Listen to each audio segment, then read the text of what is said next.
didn't show enough, Yeah. and it made me look shorter Right. than I already am. Right. And then also, I don't think these chairs go up. they do. Do they? Yeah. I put it up. I don't You're know tall how, already. I don't know how mine goes up. But I noticed the same thing with with Taryn. She was really short. Yeah, it's just like there's a Yeah. thing right here. you have to like literally stand up on it, and it'll go up. We'll go. All right, well, let's get Yeah, we'll rolling. go. Let us know when we're about to roll. We are live. We are live. 3, 2, 1. Michelangelo, are we live? That's our intro for now.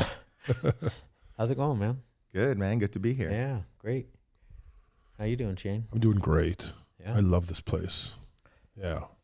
Fernando, Yeah. quite a story. Thank you. You're an animal, bro. You know, a real life fucking killer right here. That's just the bottom line. Yeah, You know, humble beginnings. definitely. Tell us a little bit. Well, it's good to be here. I'm excited for your podcast, the Hopeaholics. This is awesome. And but yeah, I grew up in a city called Bell Gardens. It's a small 2.5 square mile city east of East LA.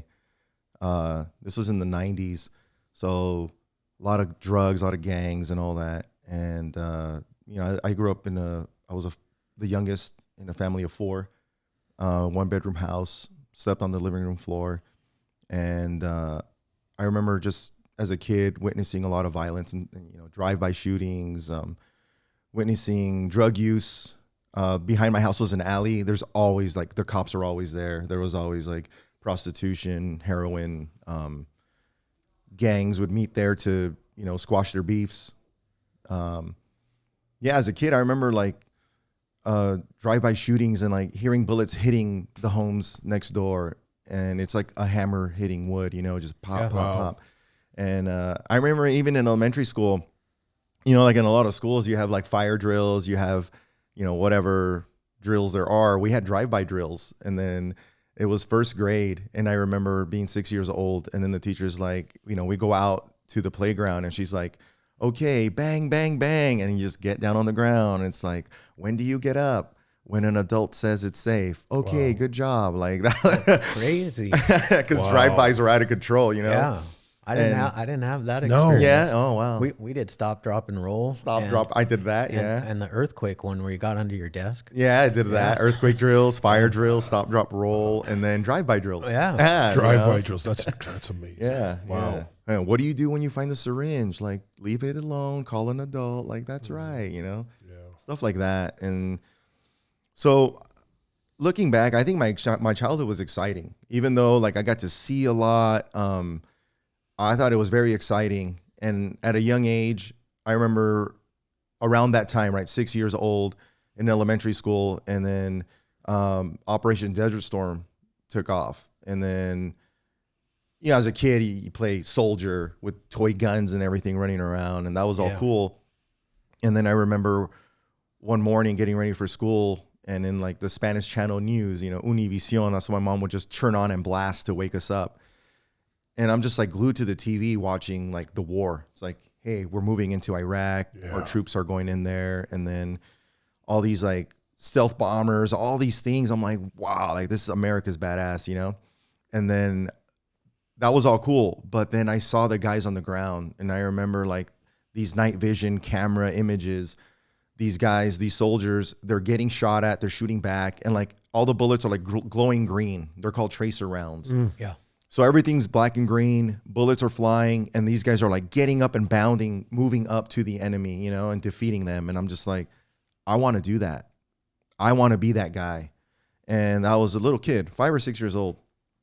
And then, you know, growing up, went to school and everything. And then, so it was 1991 that happened, Desert Storm. As school went on, as I got older, the idea of joining, like there was nothing greater. You know, teachers were like, oh, you can be this, you can be that, a doctor, a lawyer, whatever. It's like, I have no interest in that. Like, it's just, school was boring to me. But the thought of, like, the only books I read were military books. Like, oh, I want to learn more about like Green Berets. I want to learn more about Navy SEALs, Ranger School. What is that? Like, that's all I cared about. Like, so I would read a lot, but it wasn't the school stuff because that was boring to me. Like, I don't care about Huckleberry Finn. Like, I don't care. So the thought of joining was it was just, it was better than anything else. And then 10 years later, I was a senior at Bell Gardens High School. And on September 11, I was not a good student. Let's start with that, right? Like every summer I had to make up classes that I failed in order to move to the next grade. Right. Yeah. Like freshman year's over. I'm still a freshman, finished summer school. Now I'm a sophomore. Like I was with you, bro. I was. Yeah, I was the same. So yeah, it's just, that's the way it was. And then my senior year, I'm like, oh, I want to graduate on time because I want to join. But on September 11, I remember I showed up to school late as usual. And I walked in and like I sat in the back of the class with my buddy Max. And he's like, hey, did you hear what happened? I was like, what? He's like, there was an explosion in New York. Like, what? He's like, yeah, man, a bomb blew up in the World Trade Center. Okay. Like, that's crazy. Yeah. What do I do with that? Nothing. Like, whatever. Too bad. It's the other side of the country. And then the bell rang and then, okay, time to go to the second class. And then I went to my second class and everyone in the first class was still there.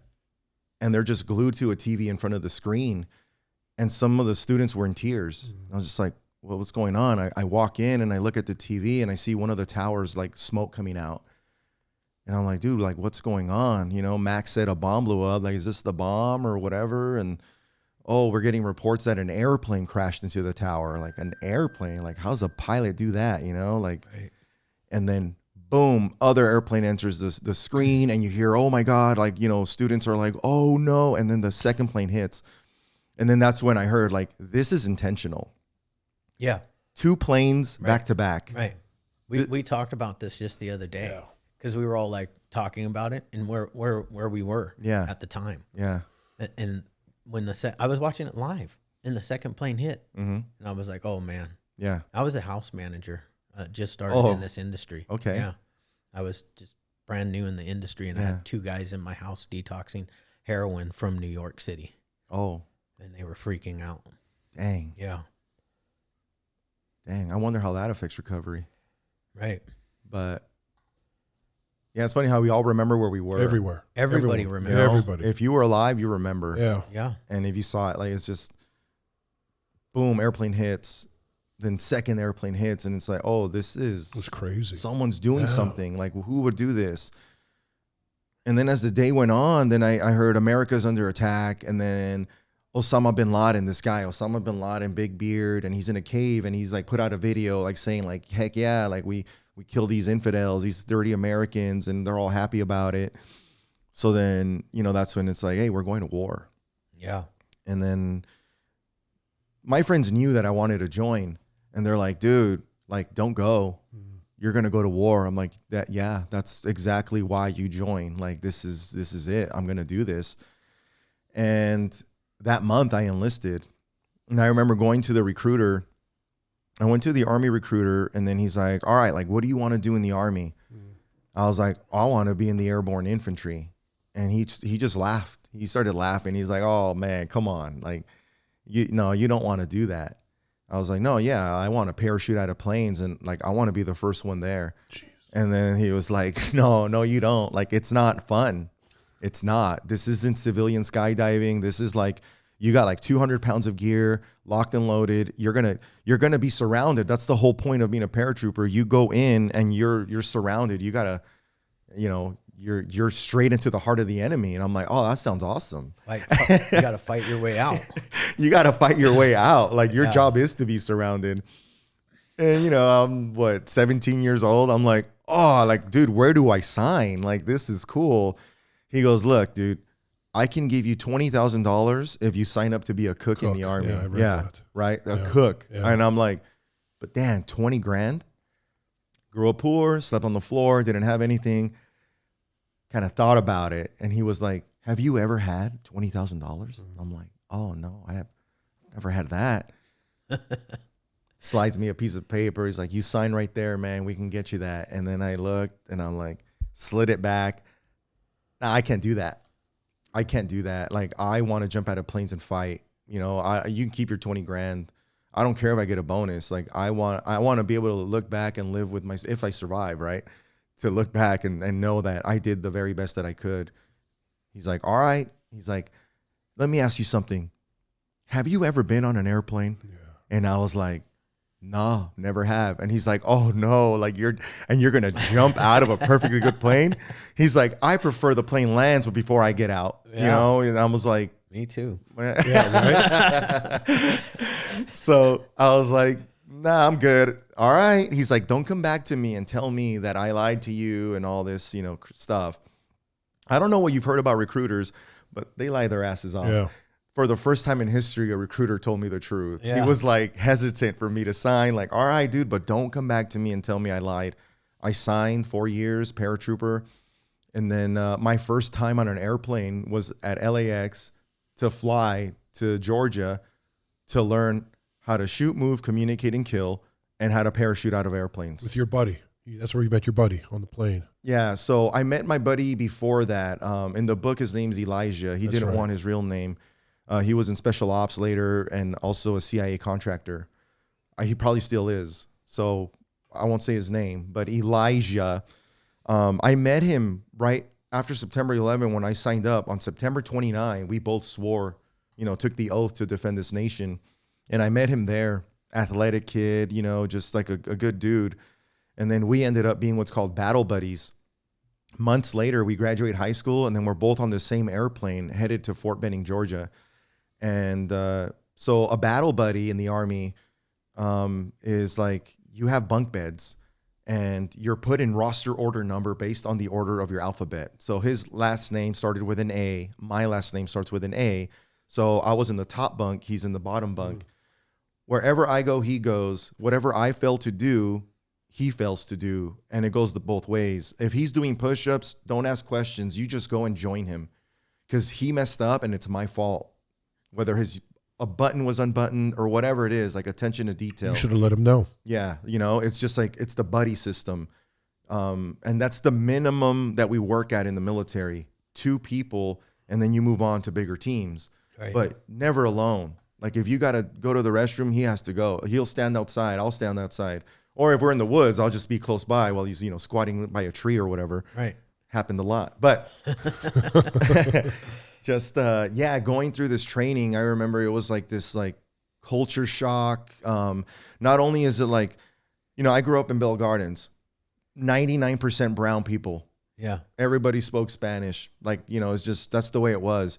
Now I'm like with these white country kids, black country kids, you know, people from all back, people from money, people from New York that left Wall Street because they want to do something, you know, just this, you know, Americans from every part of the world coming together to accomplish the same mission, different backgrounds and everything. And it was a really eye-opening experience. And then to be pushed every day with physical exercise and like the training, you know, again, shoot, move, communicate, and kill. That's what a grunt does. A grunt is an infantryman, and that's what I was being trained to do. And I had to go through all that training. And then after a 14-week infantry school, then I made it. I made it into the Brotherhood. Yeah. The Infantry Brotherhood. Yeah. You got smoked a lot, though, I read. Yeah. So smoked, not smoked like a cigarette. So a smoke session it's called, there's like a proper military term for it. Correctional training. So you fail to accomplish a certain task. Okay, great. Start doing push-ups. And once your arms get tired and you're shaking and you can't even get yourself off the ground, cool. We got more muscles to work on. Right. Start doing squats until you can't do squats. Oh, you can't do squats. Cool. Just squat, keep your knees at 90-degree angle and just stay that, hold that. And they call it the electric chair. You start shaking and sweating. There's all these creative ways. I've even seen like guys, they're like, oh, like go grab 2 rocks, just 2 little rocks, and put your arms out straight and just hold that. Right. After like a minute or 2, your arms start shaking. Right. Those little rocks become like 100 pound. Yeah, it's just crazy, you know? And I read you were like, what, 130 pounds when you enlisted or something? Yeah. I gained weight in boot camp from 130 to 150. I was just like this skinny kid, you know, always hanging out with the wrong people, never in like a sports team, right? Getting in trouble. most of the friends I grew up with, a lot of them, they joined gangs and all that. And, you know, thank God I didn't do that. I you know, navigated that. But, you know, some of them were even, you know, some of them were murdered and, you know, they didn't make it past high, you know, 18 to the age of 18. But then here I am in the Army, scrawny kid, eye-opening experience, and just like having to dig deep in my heart in order to overcome every obstacle and everything. And then after I made it, then I got on a white van with a bunch of other guys, and then it was like just down the road, like a, you know, 5-minute drive. It's like, okay, now you're going to go to the Army anti-gravity school, airborne school, right? You're going to jump out of planes. And they're like, good luck. And then dropped me off, and then got assigned to an airborne company. It was, I think I was in Delta Company at airborne school. And then that was its own different experience, because you guys have anything? No? Jumping off the C-130? Right. So, you know, you go through 3 weeks of training and all this, and then it all leads up to 5 jumps in 1 week. At 1,200 feet or something. 1,200 feet. It's seconds. Right. And it's static line jumps. It's like, if you've ever seen Band of Brothers, you hand off your static line and you jump, and it opens your chute in 4 seconds. If you don't feel a tug in 4 seconds, then you pull your reserve because you're about to die. Right. And it's for mass attacks. So how long till you hit the ground if you don't? If you don't open your chute? Yeah. You know, I'm not sure. I mean, less than 30 seconds for sure. Right. Oh, no, yeah, less than that, yeah. Yeah, you'd think 10, 11 seconds or something. Yeah, it's quick. Yeah. Well, that chute doesn't stop you. You're. Did that ever happen to you?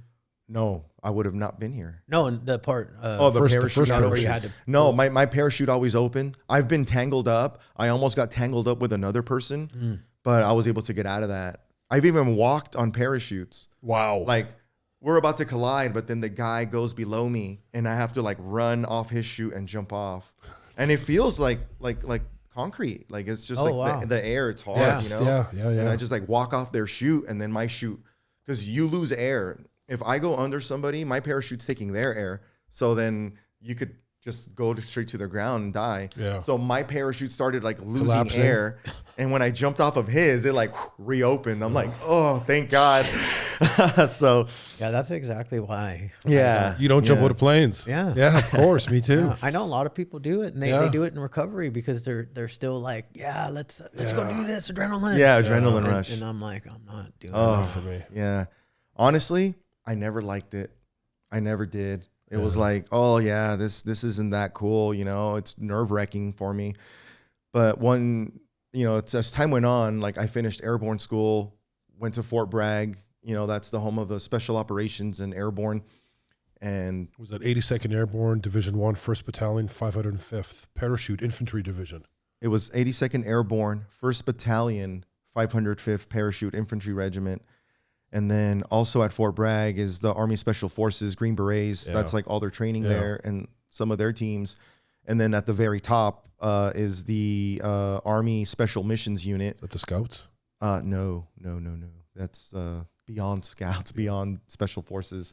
It's it's a tier 1 asset. They have their own compound, and they're just, I would say SEAL Team 6 is like right below them. My opinion. Below. Yeah, I think so. Yeah.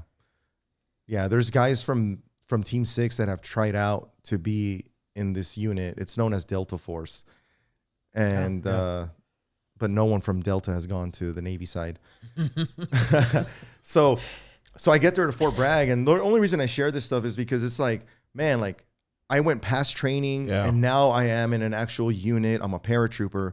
And not only am I with paratroopers, but I'm also getting glimpses of these more elite units. And like, you know, I'm being exposed to like some cool Army stuff. Yeah. And a lot of these guys have seen combat already. Yeah. Right when I got to my unit, they had just came back from their 2-week vacation because they spent like 6 or 7 months in Afghanistan. Wow. So after 9/11, they packed up and they were in the mountains, you know, fighting the Taliban and Al-Qaeda. And they had a lot of cool stories. Like they were out there with, you know, Army Delta. They were out there with SEAL Team 6. They were with Army Special Forces units. And this was like the beginnings of the war in Afghanistan. So there was really nothing. Like they were out in like these camps, and like you're pissing in a piss tube, and you're, pooping in a half a barrel and then burning it, like, once it fills up. That's an actual thing. Yeah, that was terrible. But so there I am. I'm a new guy, and I feel like I have a lot to prove. These guys, they have this bond from war. They know what they're capable of, and they could trust the guy to their left and their right. And then here I am, fresh meat. Like, who is this guy? Yeah. Like, they're trying to run me to the ground. They're trying to make me, like, they want to see the limits of my physical abilities, push-ups and everything. And mental, right? Everything. Yeah. Like, you can have a bunch of muscles and be tough, but if you don't have at least half a brain, like, oh no, you're no good, right? Yeah. So yeah, I was tested in that way, and it's funny because you shared. Okay, someone else here, my buddy Michael. He said he read the chapter in my book where, like, right when I got to Fort Bragg, my first jump, it was a nighttime jump, and we trained to take enemy airports. So, it's what, 10 p.m. I'm in the back of it's a C-17. It's an even bigger plane. And these jumps, it was a battalion mass attack. So that means that we got 2,000 troopers going to rain down from the sky, and we're going to take over this enemy airport. And everybody knows where they're supposed to be and what they're supposed to do. It's like the whole planning, everything. It's amazing. It's like organized chaos, controlled chaos. Yeah. That's what war is, especially being a paratrooper. So my first time jumping, I'm nervous. It's nighttime. I jump out of the plane. My chute opens. I hit the ground. Thank God. First thing I do, take my reserve off, roll over, take a piss.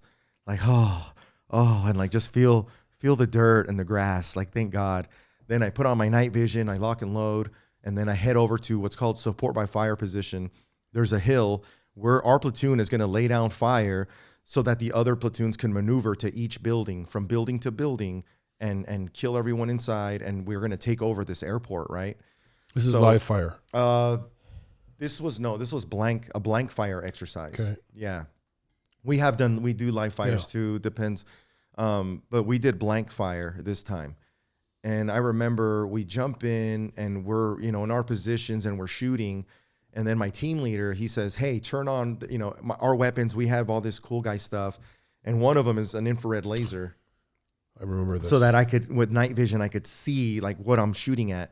And he's like, hey, turn on your Pac 4. It's called turn on your Pac 4. I want to see what you're shooting at. And I reach for it and not like, there. It's not there. He's like, what? I'm like, yeah, dude, it's not on my weapon. It's like, let me tell you how big a deal that is. Losing that little piece of equipment that's worth a couple $1,000s is the same as me saying I lost my weapon. I lost my rifle. Like, I don't know where it went. Like, no. Right. That means that the whole battalion, all like 2,000 troops, would have to stop what they're doing. And everyone will now just start looking for that piece of equipment until we find it.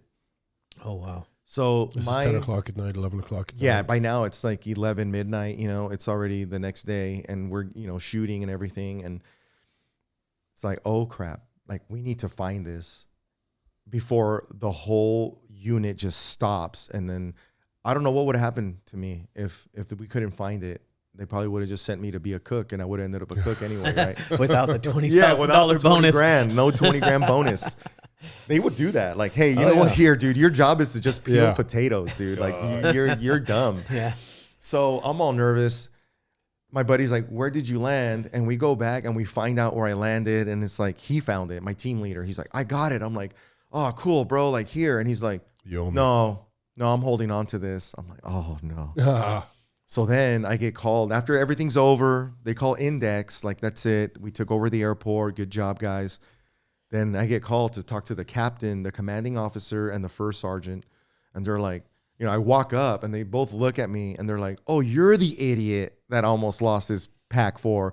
Yes, first sergeant. Like, you idiot. And they start chewing me out. Like, this whole training exercise would have ended because of your dumbass and everything, blah, blah, blah. I'm just like, oh, yes, first sergeant. They're like, you know what? So there's people, unfortunately, when you jump in, they land in the trees and they get stuck up in the trees. Yeah. And there's parachutes in the trees. They're like, you're going to spend all night collecting them.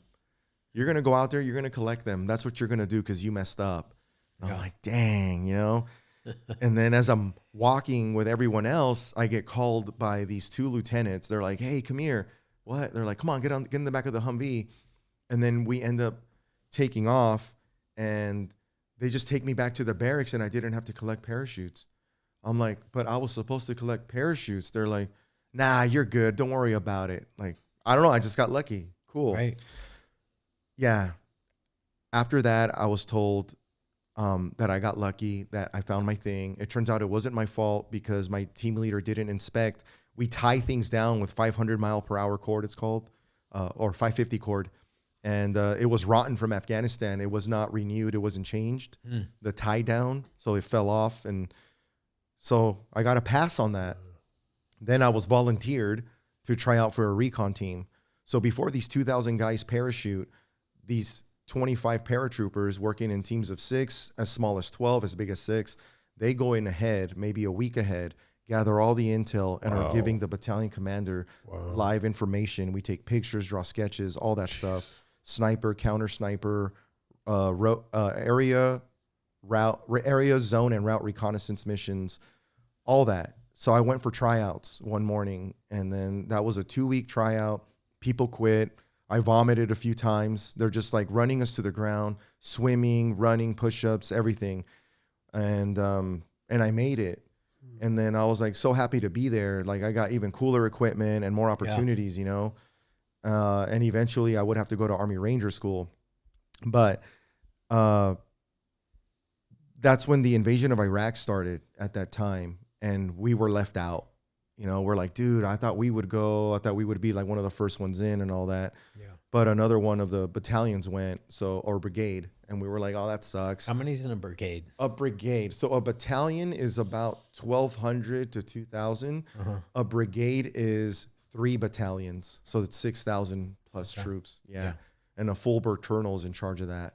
Right. And then, so they went, we were there, like still at Fort Bragg, like, oh, this sucks.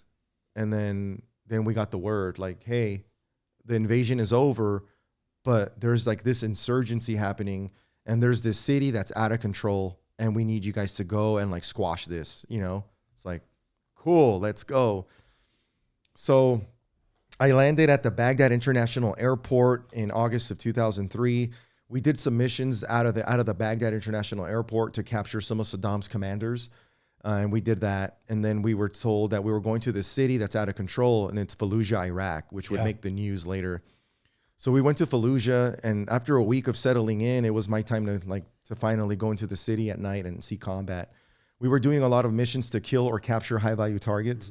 So using tracking cell phones, human intelligence, different things, we would find out where these bad guys were living, and we'd make a plan and go and hit their house at night and snatch them out of their beds at night, zip tie them, turn them in. So that night, it was a mission. It's called Movement to Contact. And that's the fancy way of saying search and destroy, seek and destroy. I was sitting in back of a Humvee wearing night vision, and all of us were looking at the city of Fallujah from the base. And I could see these glowing green rounds flying in the sky. And I was just like, oh, crap. Like, the enemy's out on the streets, and they're shooting their machine guns in the air. They're challenging us to a fight. And then I remember Chaplain Knight. He was like, all right, come on, we're going to say a prayer, and then we're going to go out there. We're going to fight. It's like, okay. Shit. Chaplain Knight was a former Delta Force guy. Wow. He's a badass guy, and he just felt called by God to be a chaplain, you know? So, so he prayed, and I remember his prayer. He was like, dear God, I pray that you guide our bullets through the skulls of these savages, that we can send them to the depths of hell in the name of Jesus. Amen. Amen. Mount up. And like, all right, boom, lock and load, night vision on, let's go. I'm nervous. I just turned 19 a few weeks before, and my first time in combat, and we're going straight to gunfire. And then we hit a road outside of Fallujah before we went in, and all the gunfire stopped. And I was like, oh, we're being watched. Then I heard on the radio, hey, we're being watched. Keep your eyes peeled. We drive up and down the city. There's no one. It's like, these guys were just out here, and we intercepted their radio calls and telephone calls. And they were like, oh, when the Americans come out here, we're going to kill them and all this stuff. And they're all gone. It's like, dude, we showed up to the party. Where are you? But every now and then I would see glimpses of guys in alleys with cell phones that were spotters. So they said, hey, it's coming. It's coming. Drove up and down the city of Fallujah. Nothing happened. We go to the outskirts by the Euphrates River. We're driving real slow. There's tall grass on both sides. There's a few like 2-story homes. you know, like, oh, this is not good. It's like a good place to get ambushed. Yeah. And sure enough, I remember I heard 2 explosions. Boom, boom. I felt the vibration of the explosions in my chest. Wow. And I could see these 2 glowing red RPG rounds, rocket-propelled grenades, these shoulder-fire anti-tank rockets. Coming to me. And just went like right over, like 5 feet over my head. And then all of a sudden, like just a bunch of bullets, glowing green and red, and they're just flying my way. And we're just like returning fire. It was like an out-of-body experience. Everything I was trained to do, it just kicked in. And I'm just shooting. But as I'm shooting, I'm also thinking, like, oh, there's a guy there. Watch out. Don't get shot. Like, it's I don't know. It's like so many things happening at once. Yeah. The ultimate adrenaline rush. And then we're hauling ass trying to get out of that kill zone, which is where the ambush takes place. We got to get out of there. We got to go. And I'm just shooting. And to my right, Corporal McGuire, my team leader, he's reloading his grenade launcher. And he says, hey, there's a guy running as he's reloading. And then I see this guy with an AK running and trying to get a better position on us. And that was the first time I put bullets in a human being. I remember I aimed at his chest and I shot. And I remember like 5 of my tracer rounds just glowing red, going in his chest and out his back. Boom, boom, boom, boom, boom. And he just like fell and he disappeared in the tall swamp. And then I'm like, I'm out of ammo, reloading. I reload, boom, ceasefire. It was over. And that was my first gunfight. I was in Fallujah for 7 months, and it was just like, I saw everything, you know, mangled bodies, gunfights, rocket mortar attacks, just all this stuff. It was, you know, just saw a whole bunch of stuff. And we had 99 wounded in my battalion, 99 guys wounded. We had only 1 killed in action. We were doing missions with special operations units, a lot of, missions to kill or capture high-value targets. Like just, there's a guy, he's dead now, but at the time he was more wanted than Osama bin Laden. His name is Abu Musab al-Zarqawi. Oh, yeah. Yeah. So the tier 1 unit was after him. And sometimes we'd go out on missions with them to provide them with security, to set up a perimeter so they can go in and go hit these targets and hopefully find him. And, they would capture like his lieutenants, his captains and all that. But like he continued to be, oh shit. You okay? Yeah. Ooh, that hurt. Damn. What the hell? What a freak accident. Well, that didn't work. And this was live? Yeah. We got that on camera, yeah. We got that on camera. Do we pause? Yeah, pause for a minute. What? We got half of that still fit. Hi. Okay. Right? Or where do you want to start? Where's easier for you? Oh, we're talking about Zarqawi. Yeah, that's where you left off. The missions. I don't know, like, at what point that thing hit my head. Like, that's going to get edited. Can we play it back here? Can we play it back and see what the last thing he was talking about? It knocked this guy off his little chair. Got some editing to do. Yeah. Yeah, we usually don't edit at all. Okay. We just let it go. Yeah. Okay. Or I guess. Wow, that was you're cool. good. No, Really we don't want to set up a perimeter so they can go in and go hit these targets and hopefully find him. And let me record this on my phone. To set up a perimeter so they can go in and go hit these targets and hopefully find him. And they would capture like his lieutenants, his captains and all that, but like he continued to be Okay. Yeah. That's crazy. Damn. What the hell? What a freak accident. What a freak accident. Order attacks. How good just does all that this sound? stuff. Do you hear how good the sound just is? all Yeah, bunch of that stuff. sounds awesome, right? And we had 99 wounded in my battalion. 99 guys wounded. We had only 1 killed in action. Keep going. Targets like just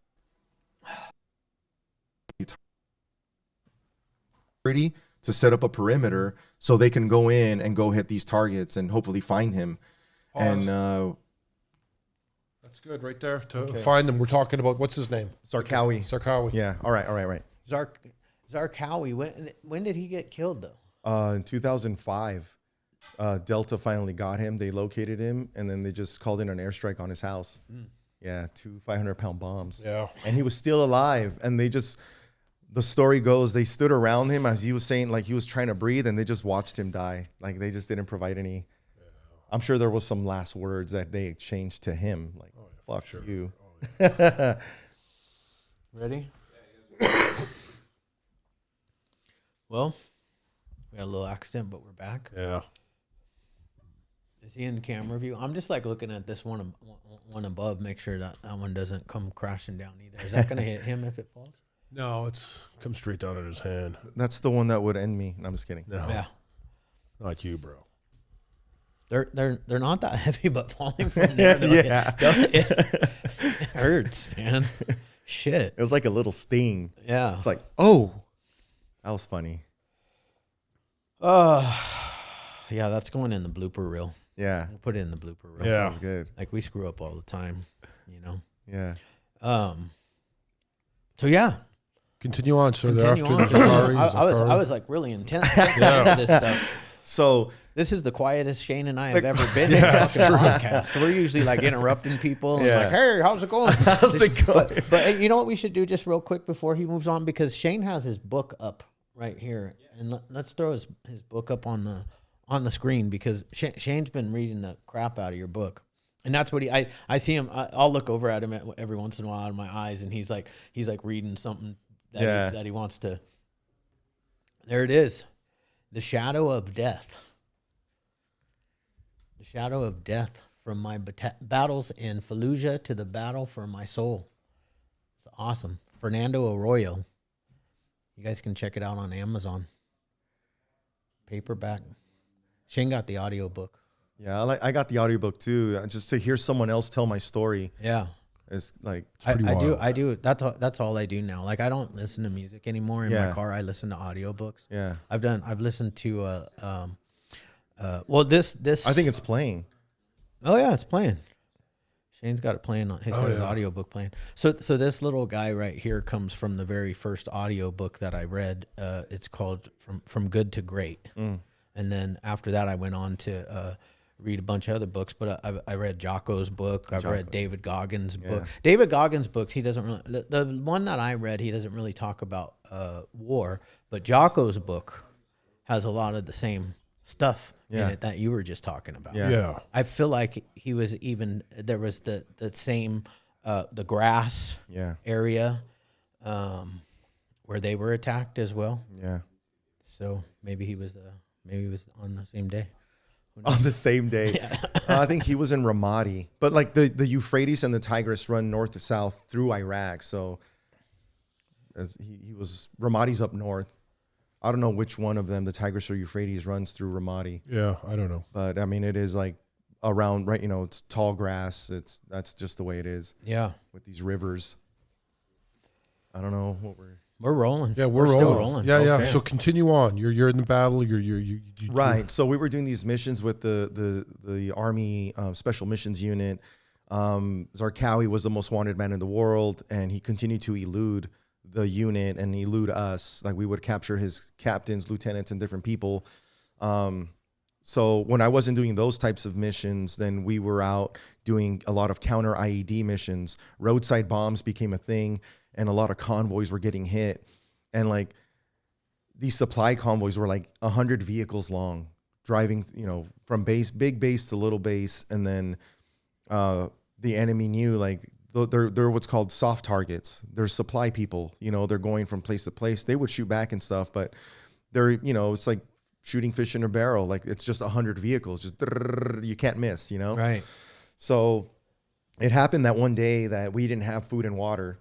Like, I mean, we didn't have a resupply. We had to like, you know, what do you call that? Like there's only limited supply. Like ration your stuff. Don't drink too much water today. It's like, dude, we're in the desert. Right. Like, yeah, but we don't have enough. Like, you know, it's like, well, what? So then the colonel found out, you know, not even that. It was like some general somewhere was like, hey, there's not supplies going to these bases. Like that cannot happen. You need to do something. And then, you know, they say shit rolls downhill. The general tells the colonel tells the lieutenant colonel calls on our platoon. It's like, hey, you guys are going to go to this small base and you're going to do sniper operations and you're going to stop these guys from putting bombs. So we went to this small base. It was disgusting, rat infested. It was gross, but hey, that's, you know, it's how we live. And I remember just going out at night and, I've never hunted, wild boar, deer, elk, none of that. I've never been on a hunting trip, but I can honestly say that I have hunted human beings. Like to go out there at night vision, locked and loaded, and we had suppressors on our weapons to keep the noise down because we're recon. And, we would set up 3-man teams within 100 meters of one football field away from each other, cover a large stretch of highway, and then we just wait. And you just wait and wait. It's like being in like a hide site or something, or whatever hunters call it when they're hunting deer, a tree stand. And then, oh, look, there's a car and there's a curfew. They're past curfew. Curfew's 10 p.m. It's 11. They shouldn't be out here in the first place. So they're up to no good. Yeah. Then they'd pull over and it's like, oh, what are they doing? Pop the hood open, pretend like their car's broken down, then look around, walk to the back, open the trunk. Start digging. Pull out a shovel, start digging a hole. Smoke them. Wow. Point my PAC-4 infrared laser, wait for him to get in the driver's seat. I remember shooting a guy. The bullet went through the rear of the rear window of his car. It went through his seat, out his chest, through the windshield. And it was a 5.56 round, high velocity round. Bam, got him. He like lumped over, hunched over, and then put his car in drive and just drove off. Like, all right, he's gone. So let's pack up and let's head back to base. Then the next day, they're like, hey, this guy died. We found him dead with a gunshot wound to his chest or back, and he was like a few miles away. It's like, okay. I don't dwell on that, you know? Right. So we did missions like that. Fast forward 7 months of that, of war, 99 wounded, 1 KIA. I come back. When you get back, it's just like this, again, I've been out in the desert now. I come back, everyone's wearing green camouflage, and there's trees. It's North Carolina. It's Fort Bragg. It's just the air is different. It just everything is different. The buildings are nice. There's pavement. It's not all dirt, like just everything about this country that we take for granted. And then, I'm wearing desert camo. I smell like desert. And then I go to the arms room. I turn in all my gear that I've been holding on to for my life. Turn it in. My first night in the barracks, I'm in my barracks room and I woke up to an explosion and gunfire. I dive to the highly waxed floor of the barracks room. I'm like leaning on my bed like it's a car, and I'm looking for my weapon, my night vision and everything. And I'm like, where is it? Where is it? And I could hear gunfire. And I'm just like, dude, what the hell? And I look out the window and I saw green trees and oh no, no.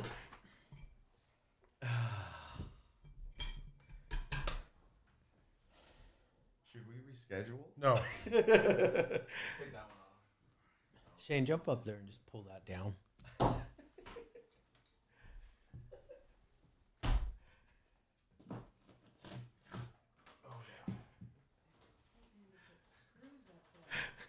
Yeah, we gotta do a better job than this. No. Only emotionally.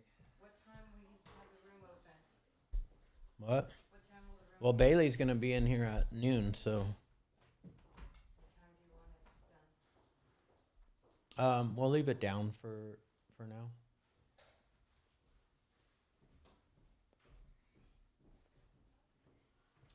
Wow, bro. This is fucking a great story. Holy shit. Wow, where were we? This is... You're talking about the barracks. Oh, that's right. All You're right. on the floor. You're looking outside. You see the green. Yeah, so... You're in North Carolina, Fort Bragg. Yeah, so then, right, so come back from war. I wake up to sound of gunfire and explosions. I jump off my bed. I'm looking under my bed. I'm like, what's going on? And then I look out the window and I see North Carolina trees and a nice barracks building. And I'm just like, oh, I'm back. Like, this is all in my head. Nightmare. And then it just went away. And I'm just like sweating, catching my breath. And that happened a few times, but nobody talked about it.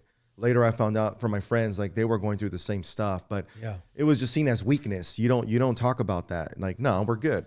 We're good. We're all good. We're solid,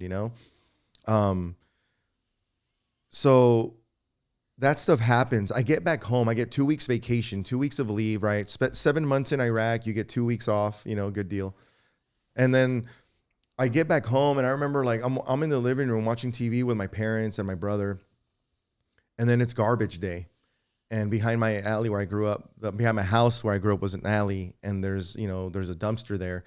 And then the garbage truck hooks in the dumpster. They put it up. And when they put it up, they shake it to get the trash out. Yeah. So it bangs. Boom, boom, boom.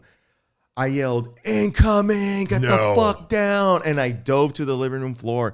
I'm like, get the fuck down. I'm yelling at my parents. And everybody's just looking at me like, what is he doing? Holy shit. And I was just like, oh yeah, that's right. I'm home. You know, it's like, I just got up, I start laughing, and I sat down, and my mom's just in tears, and she's like, are you okay? I'm like, yeah, I'm okay. It's just something we did back in Iraq. I'm good. You know, I'm good. She's like, are you okay? I was like, yeah, I'm good. And she's just crying. I wasn't good. No. I wasn't. And like so many guys at the time serving, I had to go back. Those 2 weeks were up and we're back training. I'm back to jumping out of planes, close quarter battle, breaching doors, you know, doing live fire training exercises and shooting targets in buildings and things like that. A lot of room clearing. We did a lot of what's called target discrimination, where you breach a door, you go in, and there's different paper targets, and there's a catwalk. So in these shoot houses, there's like a walkway upstairs, and you're being watched. And we had like former Delta and Special Forces guys watching us. So we'd reach the door, go in, and then some of the targets had mean faces, but nothing in their hands. One of the targets, it was an old lady, but she had a revolver. Oh, yeah. Like, so you go in and you have to discriminate who you're going to kill and who you're not. Right. And then once you shoot, and then it's like, stop, look where you're standing. Like, you start getting critiqued. You need to take 2 steps forward. Look how much space that opens up. Like, there's a science to everything. To not getting killed. Yeah. And to killing and to maximizing your lethality. Wow. There's a science to this. War is a science of killing. Right. So just all that kind of training, and then 6 months go by, and then we start hearing rumors that, you know, there's so much gossip in the military. So our unit, being a paratrooper, we're bags packed, ready to go anywhere in the world within 18 hours of notification. I can't leave more than an hour away from the base. I have a cell phone on me. I have to sign out where I'm going, my name, my rank, where I'm going, who I'm with, and then, you know, I can go. I can leave the base. But every now and then they do like a little quick check. I get a call and it's like, is this you know, Private Arroyo? Like, yeah, this is Private Arroyo. It's like, okay, this is Sergeant so-and-so. We're just checking the phones, like making sure you answer. Like, oh, okay, in case something happens. Yeah. So there were rumors that Delta Force had Bin Laden located in the mountains along the Pakistan border of Afghanistan, and that we were going to go and parachute in and surround him in the mountains, and we were going to close in and kill him and his men, you know, like all these rumors. And we were, you know, we got orders, get ready, like pack your, like have everything, double check everything you've packed, check your vehicles. Everything was like, we were just ready to go. So we were all like pumped up. And then the day came, we got the phone call, and they're like, there's these code names. They're all Corvettes. It's like white Corvette, green Corvette, red Corvette, right? And white Corvette, it's like, we're just checking your phone, make sure you answer. White Corvette, copy, white Corvette, boom, done. Green Corvette is like, oh, we're practicing. You got to be on base within an hour, have your gear, all your stuff on, and ready to go. And it's like, okay, good. We met the timeline. Like, good job. Go back to, you know, whatever. Red Corvette, we're going. My phone rings. I'm in the barracks. We're all drinking. All of a sudden, everybody's like answering their phones. It's like, red Corvette, red Corvette. Red Corvette, pounding beers, red Corvette, fucking red Corvette. Guys brought out all the beer they had. Like, as we're getting dressed to desert uniform and getting ready, we're pounding drinks. Like, hey, we can't leave these beers, you know? I don't know, whatever. So anyway, maybe it's the wrong topic here. No. There is no wrong topic. Okay. You're Yeah, good. this is This is your life, bro. Yeah. So we get ready within the hour, and next thing I know, like, we're at Pope Air Force Base right next door, which is where we always went to jump out of planes. We go there, and there's Delta Airlines. It's like, Delta Airlines. Wow. Like, so look, this is what's going on. The elections in Afghanistan are going to happen, and that's when Ahmed Karzai got elected. So there's elections happening. The first election since the removal of the Taliban. And the Taliban is saying, if anyone votes, they're going to cut their hands off. And they're threatening to up their attacks to intimidate and stop people from voting for a president. So they need us to provide extra security. And this is like from the president, from the Pentagon, like, you guys need to go over there. I'm like, oh, I thought we had Bin Laden, pinpointed or whatever. Yeah. Like, no, that was all just rumors. So we get on this Delta Airlines airplane and we're eating good food and ice cream and everything. It was really cool. I'm like, dude, this is awesome. Like, this is America. We know how to do war. And I get to Bagram International Air Base, Bagram Airport in Afghanistan. And then from there, we're split into different teams. And I was out in the town called Zermatt, Afghanistan, by the Pakistan border, with a team of Army Special Forces guys. And we were doing like missions to kill or capture high-value targets. We're hitting these compounds. But Afghanistan was different. When you go into a house in Iraq, even though it's third world, it's more like a house in Mexico. Like, it could be an adobe house or a regular concrete house. But it's like, think of like homes here. You walk in your living room, there's another door that leads to the kitchen, another door that leads to the, whatever. It makes sense, right? In Afghanistan, it's like the villages are compounds with giant brick, like not even brick, it's like mud walls that are ancient, like walls, Mazes. Well, no, like, so you have this wall. Inside you have little homes.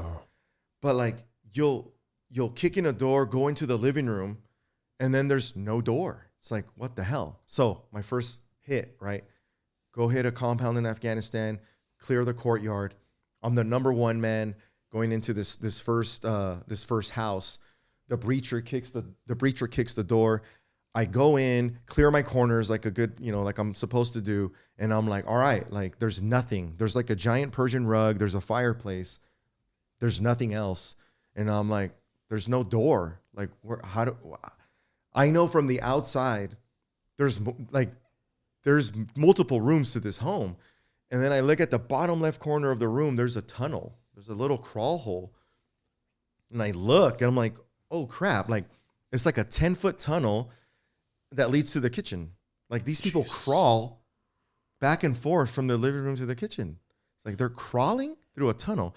So then I'm like, all right, I'm going in. Like, I start crawling in full combat gear, hoping I don't get stuck. Yeah.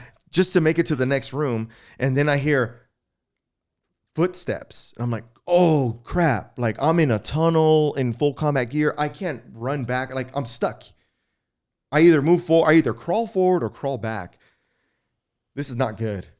And I'm like listening, and the footsteps stop. So I start like crawling again, crawling slow. And then right before I get out, I see like 2 hooves. I'm like, what the hell? It was a donkey. There's a freaking donkey in the kitchen. And in the kitchen, there's donkey crap everywhere. And then there's like a pile of onions in the corner. I don't know if the donkey was eating the onions. And it's just a donkey in the kitchen. And I get out. I'm like, dude, I'll shoot this guy if he tries to kill, to kick me. So we all crawl through this hole and clear the rest of that house. And we did a lot of like counter IED, counterinsurgency missions. We did sniper operations. We did sniper operations. We were on rooftops, mountainsides, like same thing, just hunting human beings. Yeah. And then again, that deployment was short. It was like 2 months. We got the call. The elections went well. Hamid Karzai was elected president. Yeah. Great job, America. Time to go home. We get back. I turn in my gear again, all that stuff. Again, wake up to gunfire, explosions. I'm on the floor looking for my weapon, my night vision. I'm looking out like what's going on. And then I see like trees and it's like, I'm back. So looking back at that, it's like I kept getting worse. Yeah. Right? Seeing death, shooting people. It's just like compound trauma. Yeah. And I didn't know what the hell that was, compound trauma. Like, who cares? I'm doing my job. I'm just a young paratrooper, hard charging. And then, so the time comes, like time's winding down. It's time for me to get out of Iraq or get out of the army, right? Went to Iraq, Fallujah, Iraq, came back, went to Afghanistan, came back. I went to Army Ranger School.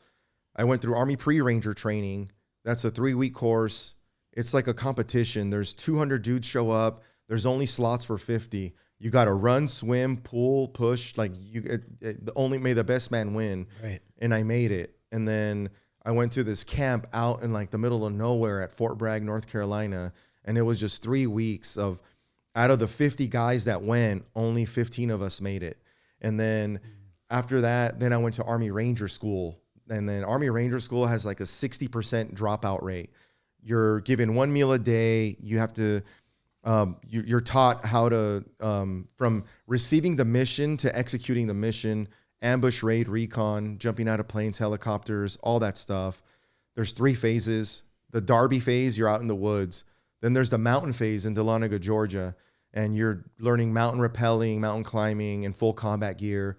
And you're constantly getting graded on your leadership skills. Like, hey, you're in charge of this mission. And then they start throwing fake grenades, fake artillery, and they're like, he's dead, he's dead, he's dead. What do you do, leader? And you have to like maneuver the team. And you're like, I was like half asleep the whole time. You know, there were nights I slept like 10 minutes. It's like, hey, go ahead and, you know, close your eyes. We take turns sleeping. Right. And I wake up and it's like, it's only been 10 minutes. And it's like, okay, we just went 24 hours. Now another 24 hours. It's day 2 now. You know, wow. It was like that. Yeah. In 2 weeks, I lost 30 pounds going in. And the last phase was in Florida, the jungle phase. And I made it through. I graduated. I earned my Ranger tab. You know, it was like, okay, cool. Well, then I thought, okay, now I'm going to get out of the Army. My time's winding down. At the time, I was with my high school sweetheart. Sarah. Yeah, Sarah in the book. Sarah, that's her alias. We won't say her name.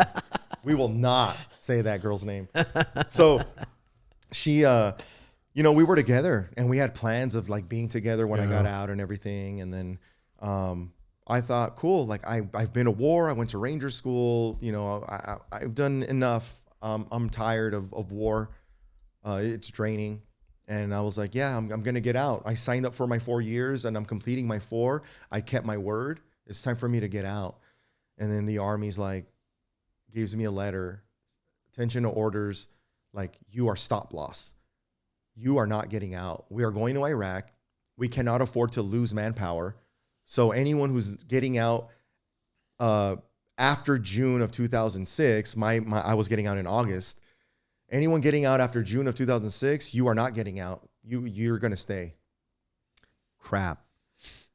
Okay. Well, I'm in a recon team. They're like, are you going to re-enlist to voluntarily sign up for 4 more years? I said no. They're like, okay, well, this is a privileged position to be a part of this team.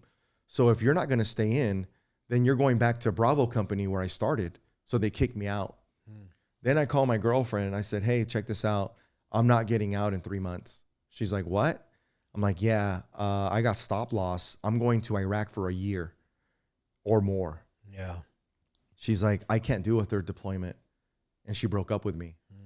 And I was like, F my life. Like, what the hell, man? So then I went to Iraq and it turned out to be a 15-month deployment. That was the hardest deployment I went through. That deployment, I remember, that's when I lost the most friends. Yeah. And I remember when we first got to, it was Beiji, Iraq. It's in northern Iraq. It's below Ramadi, below Mosul, north of Tikrit.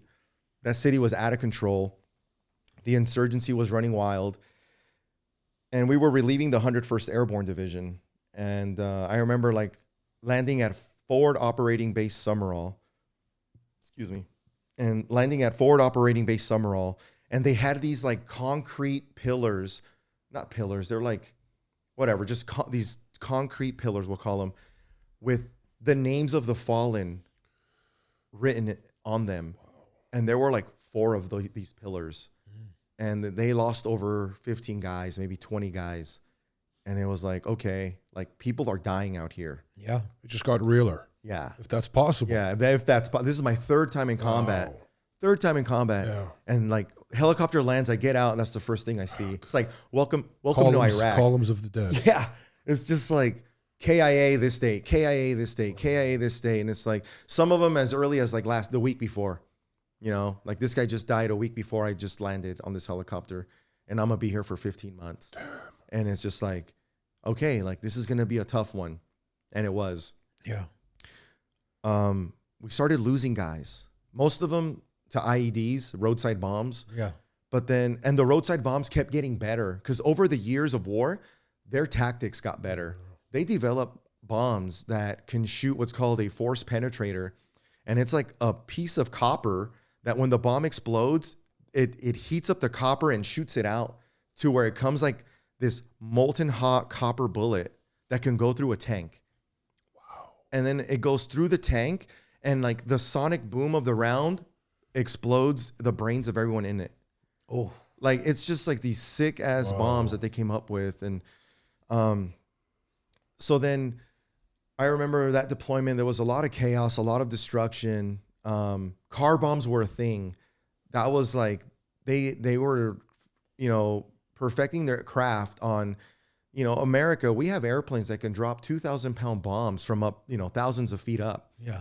Well, they figured out how to put 2,000 pounds of explosives into garbage trucks, into different vehicles that, you know, suicide bombers, they're like, hey, it's your turn to be a martyr, they call it, you know, for their God, their whatever they believe. And if you drive this car into this Iraqi police station or even schools, like we build schools for kids, you know, they would go in and they would destroy the schools and murder children with these car bombs. And according to their beliefs, when they died, they'd go to heaven, you know, because you died for the cause and all that. Right. So these guys were just out of control. And so that deployment, we lost friends. A lot of roadside roadside bombs. I lost a few from car bombs. And one day we lost 30 some guys from a double car bomb attack from our sister battalion. My buddy Paka was there. Thank God he's still alive. God bless you, Paka, if you hear this. He was there, and like there were 40 plus KIA in like, you know, just whatever seconds. And then there was also these Chechen snipers that Al Qaeda was paying to hunt us, and these guys were Good. They were good. Yeah. My buddies that were killed by this guy, I think it was just one guy that was out in our area. He got headshots. He was getting headshots, and he was really good. So this deployment was rough. 15 months. I'm losing friends. All this stuff's happening. And the worst day of that deployment was a car bomb incident where we were on our way back from the Beiji oil refinery. We had lived out there for a few days. We did patrols out of there. And then we're going back to Forward Operating Base Summerall, the bigger base, where there's hot food and I could take a shower and everything. And I was looking forward to that. Well, I was in the lead Humvee. We moved in 4 Humvees, so we're only like 16 paratroopers. And I remember I was in the lead truck. I'm the squad leader, so I'm in the passenger seat. And I spotted what I thought was a bomb on the road. So I'm like, stop the car, call it up. I'm like, hey, are you guys seeing this? I see a car tire on the side of the highway Tampa. It runs north-south through Iraq. There's a car tire with wire sticking out of it. They're like, yep, I think it's a bomb. Crap. So now we have to block off the highway, both lanes, call the bomb squad, and now we're going to wait out there for an hour for them to come by with their robots, put C4 on it, and destroy it. So while we're waiting, I'm sitting in this Humvee just like, you know, like, damn, man, like I just want to get back to base and eat food and all that. Yeah. And then I get a call on the radio. My call sign was Bravo 11. And I heard Bravo 11, this is Bravo 12. And I said, Bravo 12, this is Bravo 11. I said, Bravo 12, this is Bravo 1. He says, get out of your Humvee and look towards the city of Beiji. Look, face north towards the city of Beiji. Before I can get out, my gunner, Tito Taylor, on the 50 cal machine gun, he was like, he turned around and he just said, oh my God. I was like, what? What is it? It was just silence. I open my door and I get out and everyone's out of their Humvees. And we're all just looking at this towards the city of Beiji, and there's just a giant like nuclear bomb looking mushroom cloud rising from the city. So I got back in my Humvee and I changed my radio frequency, and I could hear Charlie Company. They're down at the Beiji Joint Security Station. There's an Iraqi police station, and behind the Iraqi police station was a 2-story building. Might have been a 3-story. I think it was a 2-story building where our paratroopers were staying. And I heard on the radio the voice of my buddy Sullivan. I had served with him in the recon platoon in Fallujah and in Afghanistan. And then now he was in Charlie Company and I was in Bravo Company. And then I heard his voice, like he was like trying to breathe. And he's like, Beige CP, Beige CP, Beige Command Post, Beige CP, Beige CP, Beige CP, VBID. Quiet. VBID, Vehicle-Borne Improvised Explosive Device. It was a car bomb. Then they're trying to like reach them, like Beige CP, this is 1 Panther 7-1, say again. No answer. So then I hear the chirp of the radio when someone's like gonna talk, and then it was the captain of Charlie Company, and he's like, "This is Charlie 6. I'm at Beige CP. We got hit by a suicide car bomb. The Iraqi police station has been wiped out. There's 19 plus Iraqi policemen dead. We have 20 insurgents in our perimeter. We're being overrun. We need QRF, quick response force, and we need close air support now." We got called to go and save them. I grew up going to church. I'm a Christian. My relationship with God was not good because I blamed him for all my friends dying and everything. Yeah. And I remember driving towards that, I'm in the lead Humvee, driving towards a mushroom cloud.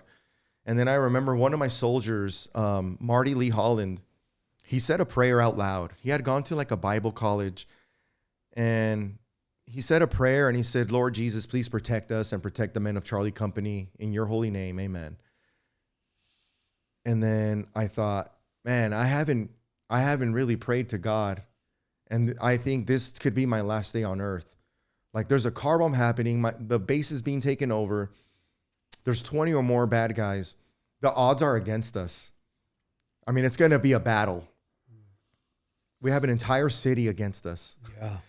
So then I just said a prayer and asked God for forgiveness. And I said, if I die today, may I just awaken your presence. Amen. When we pulled into the city, we started taking fire, sniper fire. They were shooting at my gunner. They were hitting the armor on the Humvee. I told them to stay low, watch windows and rooftops with a 50 cal. I said, you see anybody that's armed, you smoke them.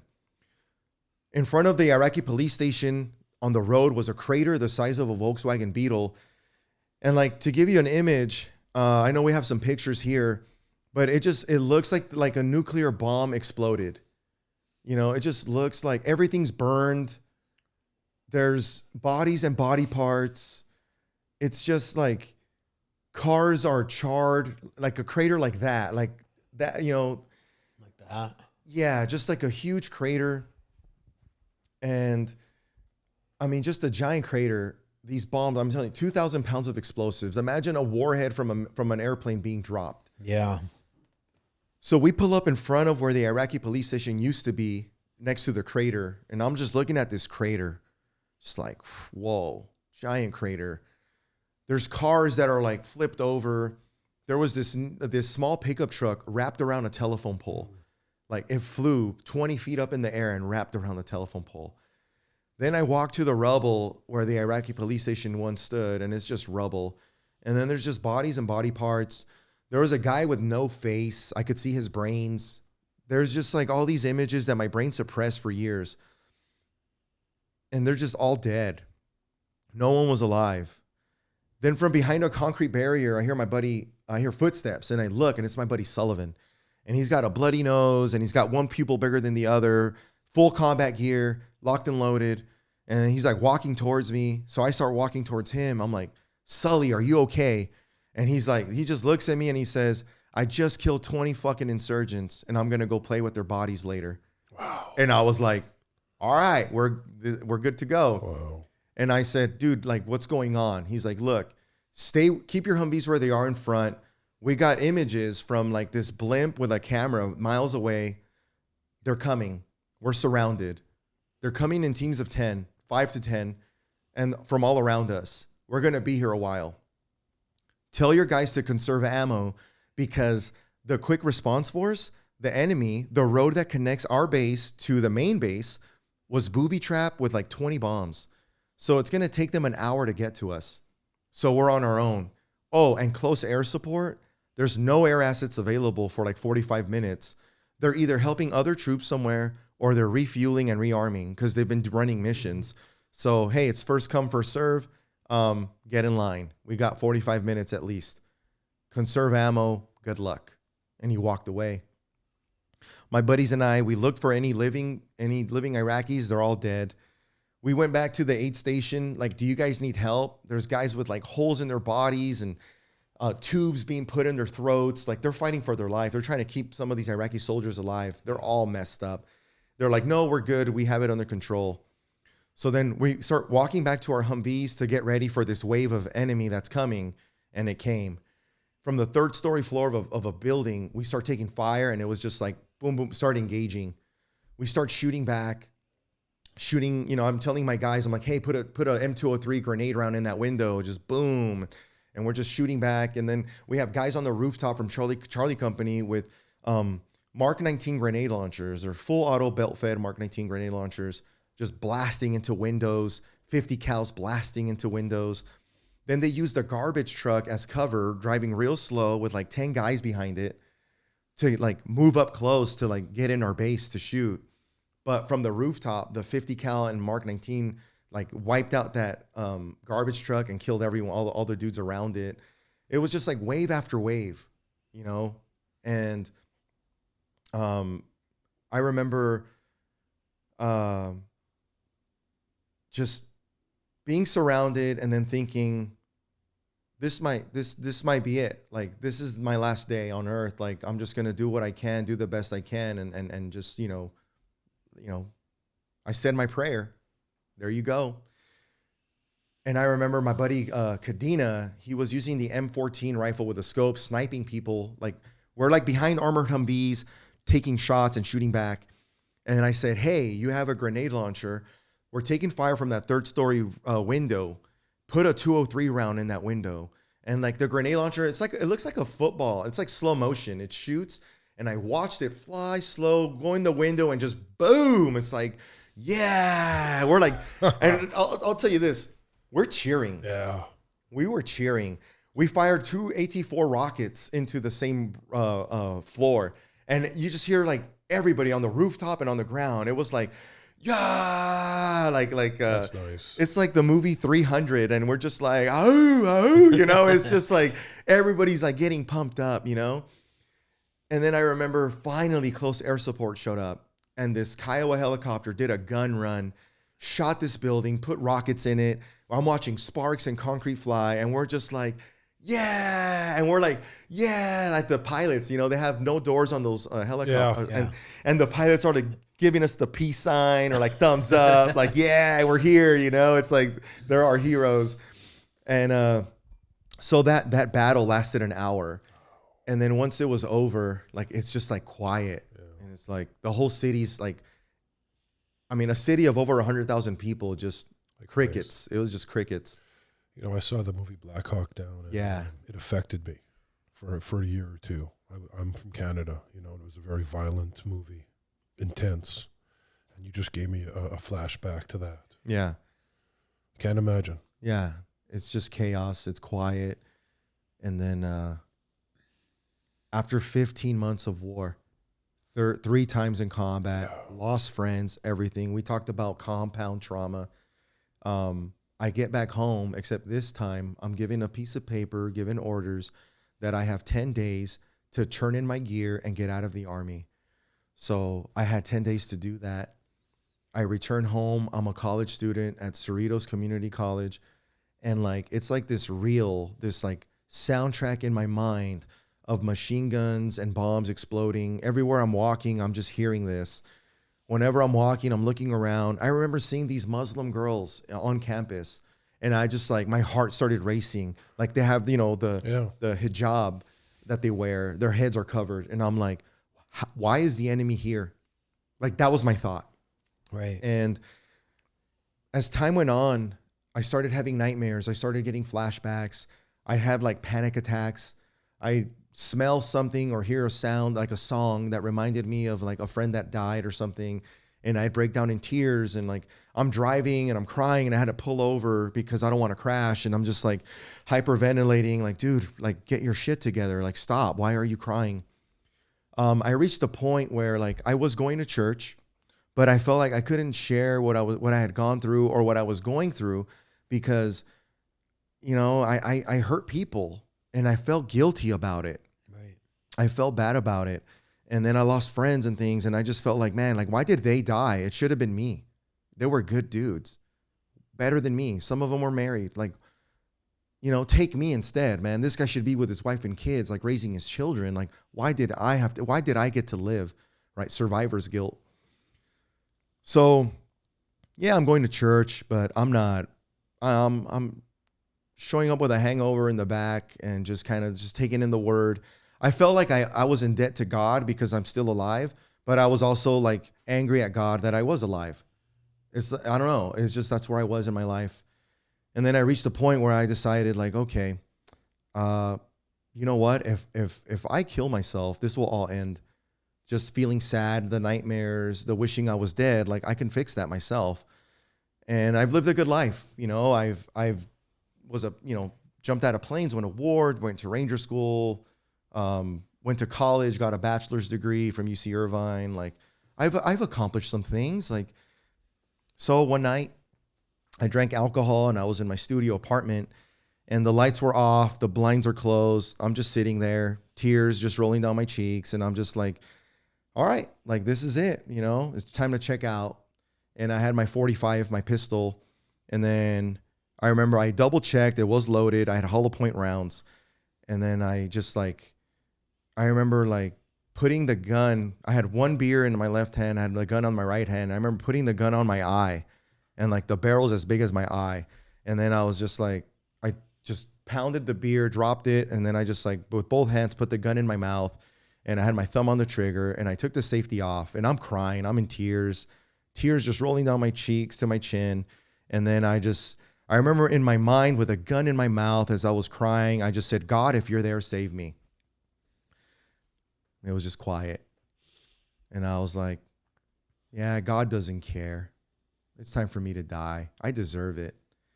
So then I heard click. I took the safety off, put my thumb on the trigger. And then I said, okay, I'm just going to squeeze and it's just going to be a surprise. I'm not going to feel anything, right? So with my eyes closed, with tears rolling down my cheek, I put my thumb on the trigger and then I hear a bang, boom. And I like drop the gun and I start checking my head, my face. There's no blood. I'm looking for a hole, an entrance exit wound. There is no wound, you know. I'm looking around me. The gun's on the floor. There's a beer bottle next to it. And there's just like, there's no blood. And then I looked and I saw that the Bible I had on my desk in my studio apartment, it flew off my desk and hit the floor. And that was the bang that I heard. Mm-hmm. God showed up. And then I remember falling to my knees and praying and just asking God for forgiveness. And then finally I admitted that I needed help. And then I remember my buddy who kept bothering me. I knew him from high school. He's a vet and he's working for the VA now. Luis España, thank you for saving my life. He kept calling me saying, hey, you need help. You need help. I'm like, nah, I don't need help, dude. That's just for pussies. I did my job. Yeah. Well, after that experience, I was like, all right. And that's when, you know, to any veteran that hears this, whatever you've gone through, I've gone through it. And just the weight that was lifted when I just started regular, like I twice a week, I was seeing a clinical social worker, processing every regret and everything. And really, it turns out I have nothing to be ashamed of. Even the most horrific things that I did in combat, first of all, by my faith, you know, like the therapist asked me like, hey, you're a Christian. Yeah. So you believe in Jesus Christ? And I said, yeah. He's like, well, why did Christ die on the cross? I said, for my sins. He's like, well, then is there anything you've done in your life that is greater than what Jesus did on the cross? No. Healing. What I did to survive and to bring my buddies alive, back home alive. Yeah. And everything I did was what I had to do, you know? And now coming back, I was holding myself to the moral standards of this country, right, that do not apply to a combat experience. No. So I was able to process and let go. And then I felt a call like, you know what? I'm involved in my church. So then I said, I need to go to seminary. So I got my bachelor's degree and then I went to Biola University for my Master of Divinity degree in pastoral care and counseling. And then at Biola, I started helping veterans as I was a student, and we formed the Biola Veterans Association. And then they opened up the Biola Veteran Center. It wasn't there. And I got to be there for the ribbon cutting ceremony Nice. and give a speech and all that stuff. And then God put it on my heart, like, I need to write a book because people need to hear this all over the country. They need to hear that, hey, you're not alone in your experiences. And the suicide rate for vets is 22 a day. And I'm like, no, I'm going to do something about that. So I wrote this book, The Shadow of Death.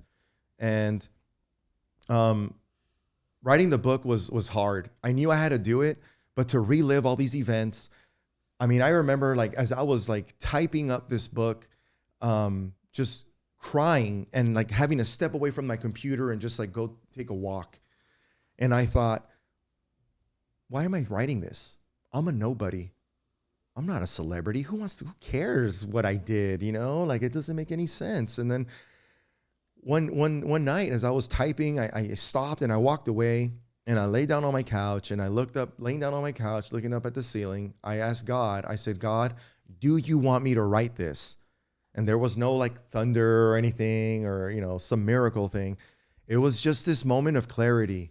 Yes. Now get your ass up there and finish writing this book. And I did.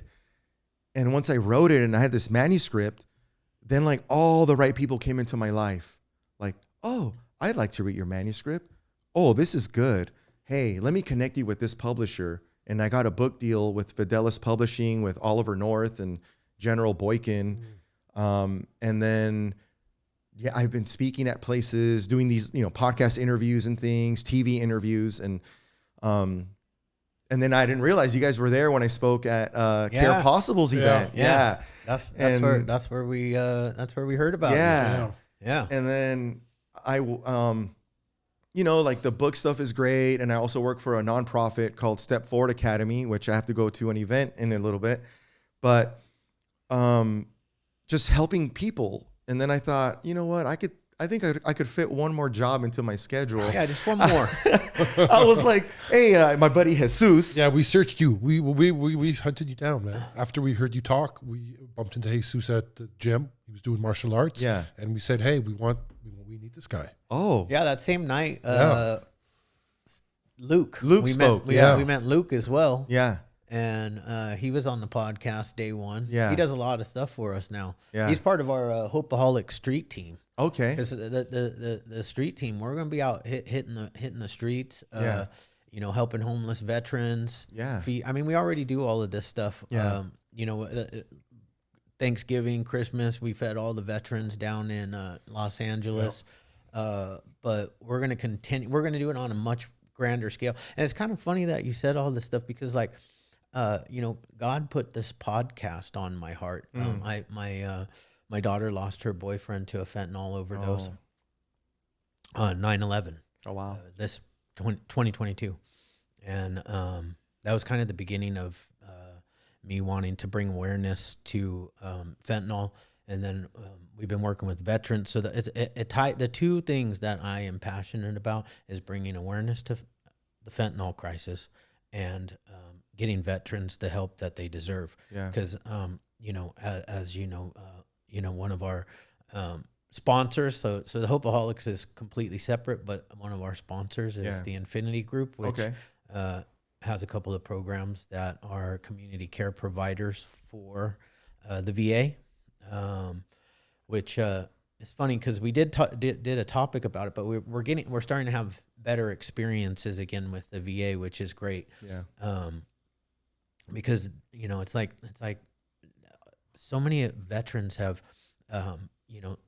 served and done things that just like you, and now they have substance abuse problems, mental health issues, PTSD, and there's not enough beds. A lot of them need inpatient. Yeah. And there's not enough beds at the VA. So thank God for the community care. Yeah. So we're part of that. And, you know, we're passionate about, you know, making sure that the veterans, if the VA is full, if they're, you know, a veteran shouldn't have to wait, not 24 hours. They should get a better response than I do. And if I have a mental health issue going on, or I need inpatient residential mental health or substance use disorder treatment, I can get in within hours. Yeah. You know, and veterans should have better care than I have. Yeah. I haven't served our country. I said this before. I haven't put an M16 in my hand. I haven't gone to war. I mean, even guys that it doesn't matter if you're a combat veteran or not, you've served our country. And that's, I actually wanted to go into the Marines. I just got denied, got in some trouble when I was 18. Oh, no. And I tried. Yeah. I tried. It just wasn't part of my path. A few years later, though, God put me here. At like 25 years old, I almost died in a car accident. And next thing you know, my dad and I started a little 6-bed treatment center that has now grown into 80 beds, full continuum of care, plus 6 other treatment centers. So over 200 beds total. And that's my life. The past 22 years, it's like, what the fuck happened? Yeah. I started following God's path. Yeah. And doing what God put on my heart. And it hasn't been perfect because, a lot of times I like to take my will back and, do it Chad's way. And this isn't happening fast enough, but here he is. And he put a guy who's shy as fuck. Like, I don't like doing this stuff. Yeah. I don't speak in public. I can, but I get anxiety. I get nervous and all kinds of stuff. But God says, hey, do it. I do it. And it was funny because we put this together. He's like, do this podcast. So I was like, all right, yeah. So I put it all together, not thinking I was ever going to be sitting in this chair and actually doing it. Yeah. And then we got it all set up. And I got out of my car that day to come do the first podcast, and it hit me when I stepped in the parking lot on the concrete, and I was like, "Oh my God, I'm doing this today." I later on that day I ended up having a full-blown panic attack, pouring sweat, had to bone out. Yeah, get in my car, turn on the air conditioner, trying to run away. Like, yeah, that's crazy. And then my daughter was our first guest. Okay, so it was amazing. We had some audio technical difficulties that we're still trying to fix. So it's not out yet, but in God's time, not mine. Yeah. But damn, your story was amazing. Thank you. Like I just sat here and I was just like in awe. My mouth's probably hopefully he didn't like put the camera on me because I was just like I know. Like, quite an incredible story, Fernando. Thank you. A lot of respect, brother. Yeah. Thanks, man. A lot of respect. And I had actually heard the ending part a little bit. You talked about that, and I was like thinking in my brain, I was like, this I've heard this, and I was like, oh yeah, okay. At the Care Possible event, man. Yeah. Hearing it this time. Yeah. So many good sound bites in your story. It's incredible. I mean, you're an animal, bro. You're a real you're the real thing. You're the real deal, Fernando. Yeah. God bless you, bro. And how are you doing now? Yeah. Well, I work at a place called Hope by the Sea. Very cool. but like, how's your PTSD? And it's so much better. Like, just getting help, actually talking to someone about it, a professional, and like venting. At my church, I go to Mariners Church in Tustin, and I'm a part of 2 men's groups. So being able to share my anxieties and worries with them, and just having a place where it's like, dude, like, no judgment. Whatever said here stays here kind of group. Like, just share whatever you want. All that, we need community. We weren't meant to do life alone. No. And then something that did happen, though, was when my book first came out and I started speaking, I kind of started going back to the whole anxiety, depression thing, like reliving this stuff, and now it's like sharing it to the public. But I've been, and I've had some hiccups with like, having weird dreams or just speaking at an event and then going home and just crying and feeling like, oh, I'm a loser, I'm an idiot, like that was the worst talk ever or whatever, and then it's like being able to say no. The fact that I'm here on this podcast right now is like, what an amazing opportunity. And those are the best times though, man, when I feel like a loser, or I feel like, man, I suck or whatever, nobody's listening or whatever, but man, what time is it? Because you got to go. I'm already too late. I'll just tell my friend like, hey, I'm going to be late. One last question. Yeah. Did the soundboard falling on your head bring back any PTSD? Yeah, I thought like I'm taking fire. I'm like, there I was taking fire. Boom! Yeah, like the thing like falls. literally. It's like, what? It's funny though. I mean, I don't know if you leave it in. I think it'll be funny. I But mean, whatever. we If- probably, or you won't. We I don't probably will leave it in. Yeah. I don't know, man. It's like know. Like it's twice good. though. You know. Yeah. I I should have pulled him down the first time. We should have had me on camera looking like an idiot. But then, did you get Shane up there? Nice. But man, we appreciate you. We'll let you go. Yeah. This was good shit, man. awesome. Thank We'll you for have- having me, man. We'll have you back again We're gonna have you back when we for have sure, a brother. million followers or Yeah. 100,000. Let's do it. Yeah. Our goal Cool. is, a million. We want to build a platform where people can come and just like know that people can get help. Yeah, and we're Right, giving no. away. What are we giving away? Oh, we give away free 4 scholarships a month. Oh, 4 scholarships a month. So okay. when you share this stuff, just people, there's going to be criteria to it, and but it's already started. We're giving at one of our 6 treatment centers. There's 4 scholarships a month. Wow, Yeah. that's awesome. So And what a difference that makes in somebody's life. These people, Yeah. their lives are changed through that. So scholarships are. Yeah, we got a toll free number 1-866. 930-4673. 866-930-HOPE. Nice. Cool. All right, man. Thanks. brother. Good time. Appreciate man. it. Good to Yeah. be here. Thank you.